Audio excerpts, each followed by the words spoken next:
जय हिंद दोस्तों, कैसे हैं आप लोग। उम्मीद है आप लोग काफी अच्छे होंगे, स्वस्थ होंगे, जोश से भरे हुए होंगे और अच्छे से अपनी बोर्ड की तैयारी में लगे हुए होंगे।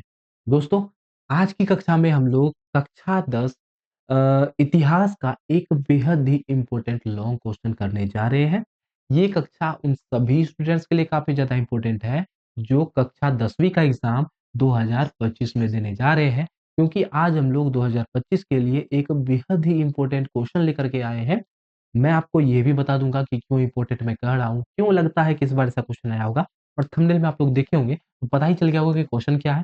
और पहली बात तो बता दूँ बच्चों, इस क्वेश्चन का आपके एग्ज़ाम में पूछे जाने का 80 से 90% संभावना है। अब देखिए 100% तो कोई भी नहीं बोल सकता भैया, 100% मतलब समझते हैं कुछ, मतलब हम ही सेट कर रहे हैं, हम जो लिखे वही आएगा। ऐसा हो सकता है क्या? नहीं हो सकता है। मतलब कुछ अनुमान लगा सकते हैं। ऐसा अनुमान है कि 80 से 90% कि ये क्वेश्चन आपके एग्ज़ाम में आ जाए, क्योंकि पूछा जाने वाला प्रश्न है पहली बात तो, और पिछले 2-3 साल में नहीं पूछा गया है बस।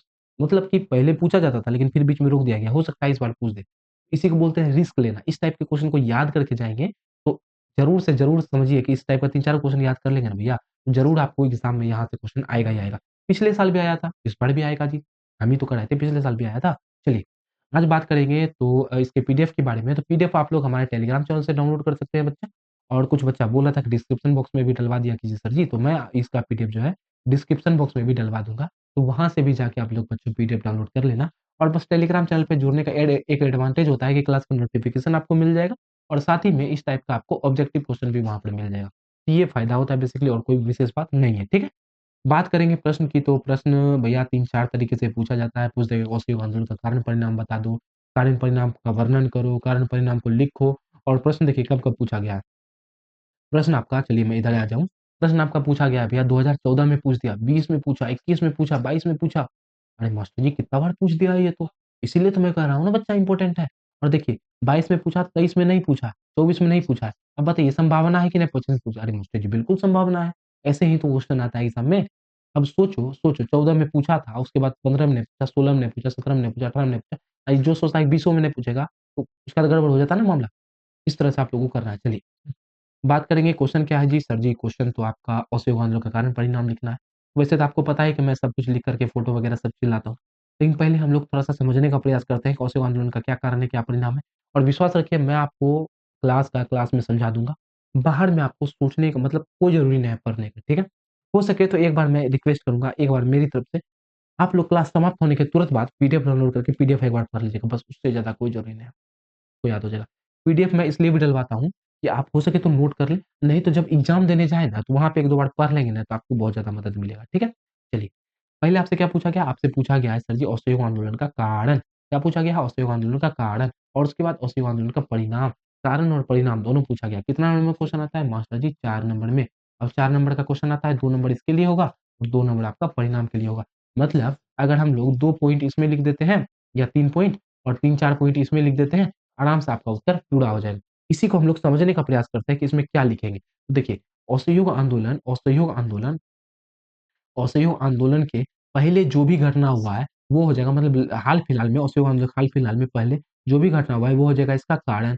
और असहयोग आंदोलन के बाद का जो भी घटना है हाल-फिलहाल का, वो हो जाएगा इसका परिणाम। जैसे, अरे मास्टर जी, असहयोग आंदोलन के पहले क्या हुआ था? सर जी 1919 में अंग्रेज जो है एक कानून लाया था जिसको हम लोग रूलेट एक्ट बोलते हैं, तो एक तो ये हो जाएगा, बिल्कुल हो जाएगा। अच्छा, दूसरा, उसी तरह 1919 में इसी के विरोध में भारत के साथ में नाइंसाफ़ी हुआ था। जालियांवाला जालियांवाला बाग नरसंहार हो गया था, जालियांवाला बाग हत्याकांड बोल लीजिए, हत्याकांड हो गया था। ये एक इम्पोर्टेंट मतलब जो खराब चीज़ था, ये भी इम्पोर्टेंट कारण हो जाएगा। और तीसरा, सर जी 1920 में ही एक आंदोलन हुआ था जिसको हम लोग बोलते हैं खिलाफत आंदोलन, ये भी इसका कारण हो जाएगा। हो जाएगा कि नहीं हो जाएगा? ये 3 चीज़ हुआ था असहयोग आंदोलन के तुरंत पहले, जिसको हम लोग कारण में लिख देंगे। अच्छा, परिणाम में क्या?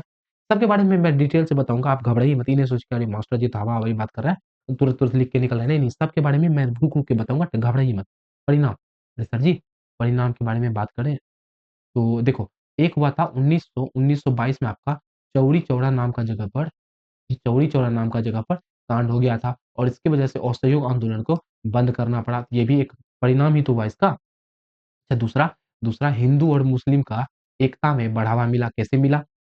तो समझिएगा, आपके असहयोग आंदोलन से हिंदू जुड़ा हुआ था और खिलाफत आंदोलन से मुस्लिम जुड़ा हुआ था। और इन दोनों को जोड़ने का काम किए गांधी जी। गांधी जी असहयोग आंदोलन को खिलाफत आंदोलन को असहयोग आंदोलन से जोड़ दिए। ये दोनों भी मिल करके जो है हिंदू मुस्लिम एकता को बढ़ावा दिया। और तीसरा परिणाम क्या हो सकता है? सर जी, असहयोग आंदोलन में हुआ क्या था?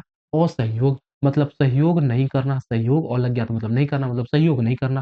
तो भारत का लोग का प्लान था, भारत का ये लोग जो है ब्रिटिश का, ब्रिटेन का लोग का सहयोग छोड़ दिया। सहयोग करना मतलब उसका सामान को खरीदना बंद कर दिया, उसका बिक्री बंद कर दिया, मतलब भारत देश में। ये परिणाम हो जाएगा उसका, हो जाएगा कि नहीं हो जाएगा? तो ये सब चीजें इसमें लिख देंगे, पूरा हो जाएगा जी। अच्छा सर जी, अब रोलेट एक्ट तो बोल दिया यार, रोलेट एक्ट में क्या था? रोलेट एक्ट लिख के ही छोड़ देंगे? नहीं बच्चा, जो भी जानते हैं रोलेट एक्ट के बारे में थोड़ा-मोड़ा तो जानते हैं। इसको क्या बोला जाता है? इसको बोला जाता है काला कानून बोला जाता है। क्यों बोला जाता है? क्योंकि इसमें भारतवासियों को शक के दायरे में पकड़ करके जेल में डाल दिया जाता था। तो पहला तो रोलेट एक्ट के बारे में इतना लिख देंगे। जालियांवाला बाग के बारे में क्या लिखेंगे? भैया जालियांवाला बाग में सभा चल रही थी, जनरल डायर वहाँ चला गया, सभा में जो है गोली चला दी, सभी लोग मारा गया, हज़ारों लोग मारा गया। इससे भारत का लोग काफ़ी ज़्यादा नाराज़ हो गया, ये भी लिख देंगे। खिलाफत आंदोलन में क्या लिखेंगे? ब्रिटेन जब प्रथम विश्व युद्ध जीता, तो तुर्की के खिलाफ गलत नीति अपना लिया। वहाँ का जो खलीफा का पद होता था, जिसको मुस्लिम जगत का धर्मगुरु खलीफा होता है, मुस्लिम का धर्मगुरु होता है वो, ठीक है? उसका पद समाप्त कर दिया। उसका पद समाप्त कर दिया मतलब उसका जितना अधिकार था सब कुछ छीन लिया। तो मुस्लिम को खराब लगा। तो इसकी वजह से भारत में एक आंदोलन चलाया जिसको खिलाफत आंदोलन बोलते हैं। काहे कि देखिए भैया, मुस्लिम मुस्लिम भाई-भाई, वहाँ का मुस्लिम के साथ बुरा हुआ तो यहाँ का मुस्लिम को भी बुरा लगा होगा, इसीलिए आंदोलन चलाया। तो ये कारण हो गया और परिणाम में तो सीधा-सीधा हमने पॉइंट बता दिया। 1922 में चौरी चौरा कांड के कारण उस आंदोलन को रद्द कर दिया गया। हिंदू-मुस्लिम एकता को बढ़ावा मिला। ब्रिटेन के साथ में असहयोग की नीति अपनाई गई। मतलब ब्रिटेन का जितना इन संस्थान था उस सब का विरोध किया गया। ब्रिटेन की शिक्षा का विरोध किया गया, विदेशी शिक्षा का। तो ये सब लिख देंगे। चलिए, अब इसका उत्तर पढ़ा जाए। क्या हम लिख कर के आए हैं? चलिए जी। तो लिखेंगे असहयोग आंदोलन, थोड़ा-सा इसका बैकग्राउंड लिख देंगे। असहयोग आंदोलन महात्मा गांधी द्वारा 1920 में प्रारंभ किया गया था। कब शुरू हुआ था? 1920 में। इस आंदोलन का प्रमुख कारण, जो मेन कारण था, वो क्या है? निम्नलिखित है, नीचे लिखा गया। अच्छा, क्या-क्या कारण है जी? पहला कारण आता है आपका जलियांवाला बाग हत्याकांड। कब हुआ था? 1919 में हुआ था। जलियांवाला बाग हत्याकांड कब हुआ था? 1919 में हुआ था। अच्छा जी, इसमें हुआ क्या था? अमृतसर में। जलियांवाला बाग कहाँ है? अमृतसर में है। अमृतसर के जलियांवाला बाग में निर्दोष भारतीय, अब बताइए, मेला लगा हुआ था, उसमें कोई दिक्कत था? कोई जुर्म था भारत का? निर्दोष था बेचारा। वहाँ जनरल डायर पहुँचा और वहाँ पर गोलीबारी कर दी गई, जिससे सैकड़ों लोग, मतलब एक सैकड़ों क्या हज़ारों लोग मारे गए और इस घटना ने भारत में आक्रोश बढ़ दिया, जोश बढ़ दिया। पहला कारण तो ये हो गया। अब देखिए, मैं आपको जनरल डायर दिखा दूँ। भैया ये जो देख रहे हैं ना भैया, यही है आपका जनरल डायर। देखिए यही जो है मतलब जलियांवाला बाग में घेर करके गोली मरवाया था। समझे? यही था जनरल डायर, ठीक है? इसी की वजह से जलियांवाला बाग कांड हुआ था। पता है कितना बदमाश लड़का था, मुँह देख के लगता है बेचारा कितना, मतलब स्मार्ट ही लग रहा है दिखने में, बूढ़ा है फिर भी स्मार्ट लग रहा है। लेकिन काम कैसा खतरनाक किया था। तो ये हो गया जलियांवाला बाग कांड। उसके बाद सर जी रॉलेट एक्ट पढ़ेंगे। रॉलेट एक्ट कब आया था? 1919 में आया था। इस कानून के तहत ब्रिटिश सरकार किसी भी भारतीय को बिना मुकदमा के गिरफ्तार कर लेती थी। खाली बिना मुकदमा के, मतलब बिना उस पे केस वगैरह किए हुए, बिना केस चलाए हुए उसको गिरफ्तार कर लेती थी। इस कानून से भारत का लोग जो है काफ़ी परेशान था, काफ़ी तकलीफ में था। तो दूसरा रॉलेट एक्ट लिख देंगे। उसके बाद खिलाफत आंदोलन सर जी, खिलाफत आंदोलन 1920 में हुआ था। प्रथम विश्व युद्ध के बाद तुर्की के खलीफा का पद को समाप्त करने के मुद्दे पर भारत के मुसलमान नाराज़ हो गए। तो प्रथम विश्व युद्ध में ब्रिटेन जीत गया, तुर्की हार गया। अब तुर्की हारा तो तुर्की का जो खलीफा का पद था, ब्रिटेन का लोग जो है, मतलब अंग्रेज जो है, उसको समाप्त कर दिया। उसका पूरा अधिकार छीन लिया गया। इससे भारत में जो मुसलमान था उसको बुरा लगा। अब भैया भगवान, भगवान होता है, गुरु, गुरु होता है, चाहे यहाँ का हो, चाहे दूसरी जगह का हो। भारत का लोग को, भारत का मुसलमान को बुरा लग गया। गांधी यहाँ का लोग असहयोग खिलाफत आंदोलन शुरू कर दिया। गांधी जी सोचा हिंदू मुस्लिम एकता को बढ़ावा देंगे। भैया कहाँ चल गया? हिंदू मुस्लिम एकता को बढ़ावा देंगे, तभी जो है हम लोग अंग्रेज से लड़ सकते हैं। अंग्रेज का नीति था कि अलग-अलग करके मारो और गांधी जी सोचते थे कि जुड़ करके युद्ध करो। तो इसी कारण जो है खिलाफत आंदोलन को समर्थन दिए गांधी जी और इसको असहयोग आंदोलन से लास्ट लास्ट में जोड़ दिए। 3 गो हो गया कारण। अब इसका परिणाम देखते हैं। परिणाम में विदेशी वस्त्र का बहिष्कार हुआ, विदेशी उत्पाद का त्याग किया गया। तो इससे ब्रिटिश पर नकारात्मक प्रभाव पड़ा। नकारात्मक मतलब होता है बुरा प्रभाव पड़ा। ठीक है? तो ये हो जाएगा इसका। अच्छा, उसके बाद सर जी, उसके बाद हुआ आपका 1900, अरे भैया चल जा, 1922 में चौरी चौरा में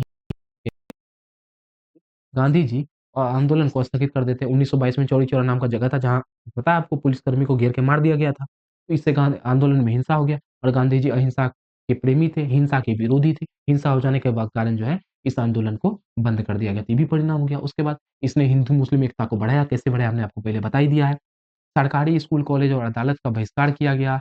कई विद्यार्थी जो है, शिक्षक जो है, सरकारी संस्थान को छोड़ दिए। मतलब जो टीचर था, जो भी स्टूडेंट था, वो स्कूल जाना बंद कर दिए। शिक्षक पढ़ाने के लिए नहीं जाते थे, विद्यार्थी पढ़ने के लिए नहीं जाते थे। अंग्रेज का जितना मतलब मोटा-मोटी मामला था, जो अंग्रेज से रिलेटेड था, उसको बंद कर दिया गया था। ठीक है? अच्छा, उसके बाद ये छोटा-सा पिक्चर है, आपका यहीं तक जो है, यही ये प्रश्न जो है, यहीं पर समाप्त हो गया। 4 गो आप का परिणाम दिखा दीजिए और 3 गो 4 गो कारण दिखा दीजिए, 3 गो कारण दिखा दीजिए, तो उसको आपका उत्तर जो है ना पूरा हो जाएगा बच्चा। और याद रखिएगा, 4 नंबर के प्रश्न के लिए आप लोग को मात्र 1 पेज लिखना है बच्चा, 1 पेज, और 1 पेज में इतना कंटेंट बहुत है, आराम से आप लोग लिख लेंगे, ठीक है?